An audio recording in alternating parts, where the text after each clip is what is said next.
हिमाचल प्रदेश में कोविड-19 पॉजिटिव के कुल मिला के 62 केसेस हुए हैं और इस वक्त 21 केसेस एक्टिव हैं। कांगड़ा जिले के पंचरुखी पुलिस स्टेशन के एक एचएससी कोरोना वायरस पॉजिटिव पाया गया है। यह हिमाचल प्रदेश में पुलिस डिपार्टमेंट का पहला केस है जो पॉजिटिव पाया गया है। देश में लगभग 70,000 केसेस हुए हैं और एक ही दिन में 3,600 केसेस हुए हैं और 2,300 के लगभग डेथ्स हुए हैं। ये स्थिति संतोषजनक नहीं है। इसके लिए हम सबको बहुत ही ज्यादा सतर्क रहने की आवश्यकता है। हिमाचल प्रदेश में सेकेंड बैटल इसीलिए शुरू हुआ कि जो बाहर राज्यों से हिमाचल प्रदेश, हिमाचल वासी जो आए थे, ये कैरियर बने थे। इस कारण से अब सरकार ने निर्णय लिया है कि जो रेड डिस्ट्रिक्ट से हिमाचल प्रदेश आएंगे उन्हें कंपल्सरीली इंस्टीट्यूशनल क्वारंटाइन में रखा जाएगा और जो ऑरेंज या ग्रीन डिस्ट्रिक्ट से आते हैं उनका मेडिकल एग्जामिनेशन के उपरांत सिम्टम पाए जाने पर वे इंस्टीट्यूशनल क्वारंटाइन में जाएंगे, अन्यथा उन्हें होम क्वारंटाइन में भेजा जाएगा। आरोग्य सेतु ऐप के बारे में लोगों को आशंका है कि उनका डाटा लीक हो जाएगा। ऐसा कुछ भी नहीं है और 6 महीने के उपरांत आरोग्य सेतु ऐप का डाटा ऑटोमेटिकली डिलीट हो जाएगा। जो एंड्रॉयड फोन या एप्पल फोन में जिन्होंने आरोग्य सेतु ऐप डाउनलोड किए हैं वे अपना सेल्फ असेसमेंट करते रहना चाहिए और आरोग्य सेतु ऐप जब सेफ या लो रिस्क दर्शाता है तभी घर से बाहर निकलना चाहिए। जिनके पास इस तरह का मोबाइल नहीं है वे 104 नंबर पर डायल करके अपना सेल्फ असेसमेंट कर सकते हैं। हार्वर्ड के एक स्टडी में पाया गया कि 70% लोग अगर मास्क पहनते हैं तो 100% हम कोरोना वायरस को रोकने में कामयाब हो सकते हैं।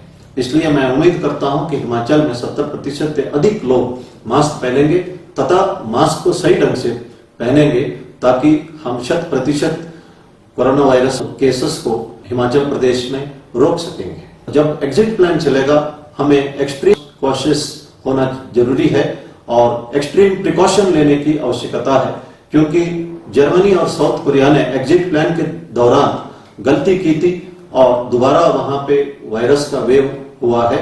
इसलिए हमारे देश में जब एग्जिट प्लान होगा हमें सतर्क रहना चाहिए।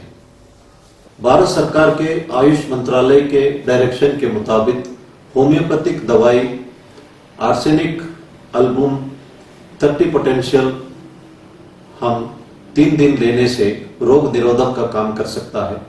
इसी तरह शमशम वाटी आयुर्वेदिक दवाई भी रोग निरोधक का काम कर सकता है, लेकिन ये दोनों दवाई लेने के लिए आपको आयुर्वेद डॉक्टर या होम्योपैथी डॉक्टर को कंसल्ट करना अनिवार्य है।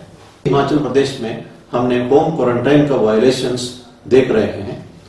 तमाम जिलों में हमने इस बारे में एफआईआर दर्ज किया है। कुछ एक एक्सट्रीम केसेस को मैं इस वक्त दोहराना चाहता हूं। चंबा जिले में जो व्यक्ति वायरस का पॉजिटिव पाया गया था वो व्यक्ति अपने घर के अंदर अपनी बेटी को संक्रमित किया और बाहर पार्टी मनाते वक्त शराब पी रहा था और जिस कारण 2 और व्यक्ति संक्रमित हुए। इसमें यह भी एविडेंस हमारे पास आया है कि एक ही सिगरेट को ये लोग शेयर कर रहे थे और सिगरेट को शेयर करना जो है इट इज सुसाइडल एक्ट। ये कहते हैं कि आप भाई मुझे मार, हुक्का हो या सिगरेट हो, कभी भी एक दूसरे से शेयर इस हालात में नहीं करना चाहिए। WHO के एडवाइस के मुताबिक सिगरेट पीना इस वक्त हानिकारक है। दूसरा इंस्टेंस जो हमीरपुर डिस्ट्रिक्ट में नजर आया, जहां गुजरात से वापस आया हुआ व्यक्ति नाई को बुला के अपना बाल कटवाया और वही नाई अन्य लोगों के घर में जाके भी बाल काटा। इस कारण से हमने एफआईआर भी दर्ज किया और हम अपना कार्रवाई कर रहे हैं। एक और इंस्टेंस हुआ, एक जेबीटी टीचर अहमदाबाद से अपना घर वापस आया था, उसे होम क्वारंटाइन का आदेश दिया गया था, लेकिन वो बाहर शराब लाने के लिए निकल रहा था। उसकी पत्नी ने शिकायत की जिस पर उसे इंस्टीट्यूशनल क्वारंटाइन में रखा गया और उस पर मुकदमा किया गया है। ये बहुत अफसोस की बात है कि इस तरह के लोग बच्चों को पढ़ाते हैं। मैं एक बात स्पष्ट रूप से कहना चाहता हूं, ये कोरोना वायरस एक दिन खत्म हो जाएगा।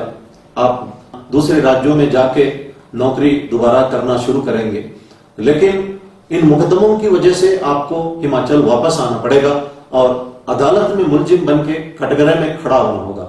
इसीलिए इन बातों पे आपको ध्यान देना चाहिए और पुलिस सख्ती से कार्रवाई करेगी। जो व्यक्ति चंबा में दूसरों के साथ शराब पी रहा था और सिगरेट शेयर कर रहा था, उस पर हमने 307 यानी अटेम्प्ट टू मर्डर सेक्शन भी लगाया। हम कठोर से कठोर धाराएं लगाएंगे और सख्ती बरतेंगे ताकि इस एपिडेमिक को हिमाचल प्रदेश में हम कंट्रोल कर सकें। अधिकतर लोग होम क्वारंटाइन का आदेशों का पालना कर रहे हैं, मैं उनको धन्यवाद करना चाहता हूं। एक अच्छा इंस्टेंस मैं बताना चाहता हूं। जोगिंदरनगर में एक रसोई जैसलमेर से वापस आया और उन्होंने उनके घर में सिर्फ 2 कमरे थे, एक कमरे में उसकी माँ और बहन रहती थी और उसने अपने घर के बाहर एक टेंट लगा के उस पर रहने लगा। इस तरह का कड़ाई से पालना करने वाले लोग भी हैं। मैं लोगों से अनुरोध करता हूं कि जो लोग होम क्वारंटाइन का कंडीशंस वायलेट करते हैं उनका फोटोग्राफ ले लें और हमारा जो व्हाट्सएप नंबर है 9459 100 पर भेजें और उस व्यक्ति का डिटेल भी भेजें ताकि हम उचित कार्रवाई करेंगे। इस महामारी की लड़ाई में प्रधानमंत्री जी ने कहा है कि हर एक व्यक्ति सोल्जर है, हर एक व्यक्ति लीडर है, इसलिए हर एक व्यक्ति को एक दायित्व बनता है इस तरह का वायलेशंस के बारे में पुलिस को या एडमिनिस्ट्रेशन को सूचित करने का। आज फ्लोरेंस नाइटिंगेल का 200th बर्थ एनिवर्सरी है। फ्लोरेंस नाइटिंगेल 1854 से 1856 तक क्रिमियन वॉर के दौरान नर्स के तौर पर काम कर रही थी। वो एक मैथमेटिशियन भी थी। उन्होंने अपना स्टैटिस्टिकल मॉडल से पता लगाया कि कुछ जगह पर, कुछ हॉस्पिटल में डेथ रेट ज्यादा है, कुछ जगह कम है और उन्होंने ये पाया कि इसके लिए लोकल कंडीशंस जिम्मेदार है।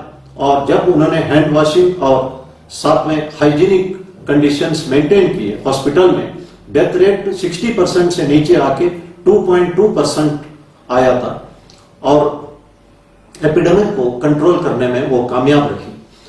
उनसे हम सीख सकते हैं कि अगर हम आदेशों का पालना करें तो इस एपिडेमिक को हम कंट्रोल कर सकते हैं। और उसने ये भी देखा है कि जो युद्ध से मरने वालों से ज्यादा एपिडेमिक से लोग मरने लगे अस्पताल में। वो रात भर एक लैंप लेके घूमती थी टेंटों में, हॉस्पिटल में, उसको लेडी विद लैंप्स भी कहा जाता था। इस वक्त हम फ्लोरेंस नाइटिंगेल से बहुत कुछ सीख सकते हैं। एक प्लेजेंट सरप्राइज हमें हुआ है। अमेरिका के राष्ट्रपति डोनाल्ड ट्रंप जी ने एक हिंदू पंडित जी को बुला के यजुर्वेद का शांति मंत्र का पठन करवाया था और उस वक्त वाशिंगटन में उन्होंने कहा था कि इस संकट की घड़ी में भगवान एक सोर्स ऑफ स्ट्रेंथ है और भगवान ही हमें डायरेक्ट कर सकता है। हिमाचल प्रदेश में 95% पॉपुलेशन हिंदूज है और बाकी 5% भी भगवान पर विश्वास करने वाले हैं। तकरीबन तमाम लोग भगवान पर विश्वास करते हैं। हम कन्नड़ में कहते हैं संकट बंदाग वेंकट रमण। जब संकट आता है तो भगवान वेंकट रमण का याद आता है। आदि शंकराचार्य जी ने कहा है कि गेयम गीत नाम सहस्रम देयम श्रीपति रूपम जस्रम नेयम सज्जन संगे चित्तम देयम दीन जनाय च वित्तम।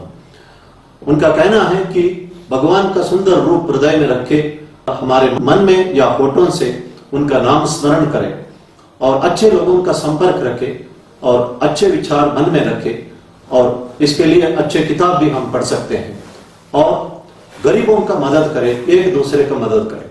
शंकराचार्य जी नामस्मरण और सत्संग और एक दूसरे का मदद करने में इस संस्कृत श्लोक में जोर देते हैं।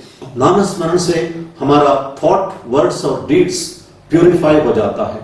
भगवत गीता में कहते हैं भगवान कि जो व्यक्ति मृत्यु के आखिरी क्षण में मुझे याद करता है वो मेरे में लीन हो जाता है। इसलिए महात्मा गांधी जी आखिरी क्षण में कहा था कि हे राम राम, और वे भगवान में लीन हुए थे।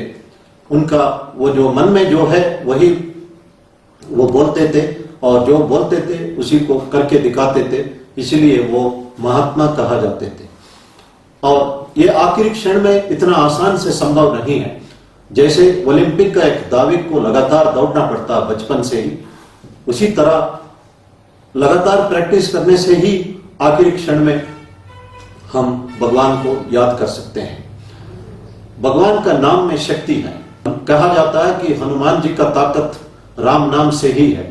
भारत रत्न पंडित भीमसेन जोशी जी एक कन्नड़ भजन गाते हैं, नीन्याको निन्ना हंगाको निन्ना नाम वंदितरे साको रंगा। इसका मतलब है कि एक कृष्ण का भक्त भगवान कृष्ण को कहता है कि तुम्हारी क्या जरूरत है, मैं क्यों तुम्हारे लिए एहसानमंद हूं, why should I take obligation from you, मेरे लिए तो तुम्हारा नाम ही काफी है। और इस तरह का कई इंस्टेंसेस भी इस भजन में है जहां पे भगवान का नाम से लोगों ने बेनिफिट पाया है। दुनिया भर में, हिंदुस्तान में भी लाखों लोग हैं जिन्होंने संकट में आखिरी क्षण में भगवान को याद किया और कुछ ना कुछ मिराकल उनके जिंदगी में हुआ है। इसलिए भगवान को कहते हैं आपद बांधव। जब कोई नहीं है तो भगवान हमारी रक्षा करते हैं। हमारा स्ट्रेस, हमारा एंजाइटी और हमारा फियर जो है नामस्मरण से गायब हो सकता है। नामस्मरण एक पेन किलर का काम करता है, तो हम आराम से कष्ट को झेल सकते हैं। इसलिए महर्षि वेदव्यास जी ने कहा है कि कलयुग के लोग फॉर्चुनेट है क्योंकि नामस्मरण से ही वो सब कुछ पा सकते हैं। नामस्मरण जो है भगवान को समन करने का बराबर है। तो अगर हम लगातार उस भगवान को समन करते हैं, हम कभी गलत नहीं कर सकते हैं, हमेशा अच्छा काम ही करते रहेंगे। हिमाचल प्रदेश में हमारा सेकंड बैटल शुरू हुआ है। मैंने कहा था कि फेल्यूर इज नॉट फेटल। हमारे साथ भगवान है and we have the courage to fight and win this battle. धन्यवाद। जय हिंद।